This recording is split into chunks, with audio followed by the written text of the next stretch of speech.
My reading journey begins in kindergarten. As a reader, I define myself as a very diverse reader. I enjoy very different types of literature, like poetry, romance stories, and engaging history. I love mythology and stories of adventure, law, and mystery. My journey began in kindergarten with the story and tale of Madeline.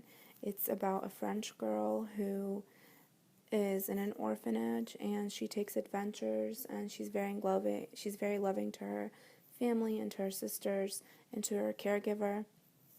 I really enjoyed this series up until about middle school, and the Bernstein Bears were also very intriguing to me when I was a child in elementary school. I loved reading them up until fifth grade as well. Just reading about them and their short stories were really fun for me. Another book that I enjoyed was Aragon. I read this book in middle school. It really got me intrigued into mystery. It's about a dragon and a boy and basically their tale. And it got me into the idea of mystery and the unknown. Another book that I enjoyed reading was Mouse, the Survivor's Tale.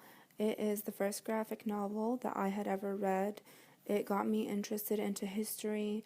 It's about the Holocaust, and I didn't think that I would ever be into history before then, and it really intrigued me of how history could be told like a story as a graphic novel, and that's kind of where my history interest began. Also, another book that I enjoyed reading in high school was Oedipus.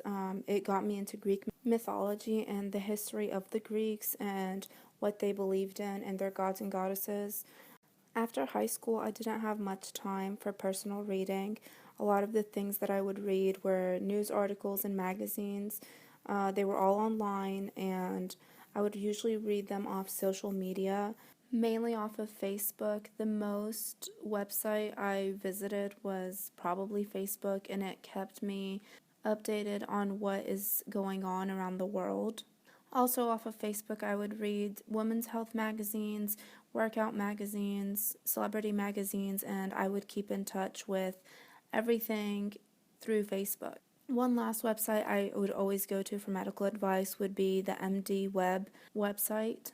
And since then, that's pretty much where I do most of my reading online and through social media and the internet to keep myself connected and updated with everything that's going on.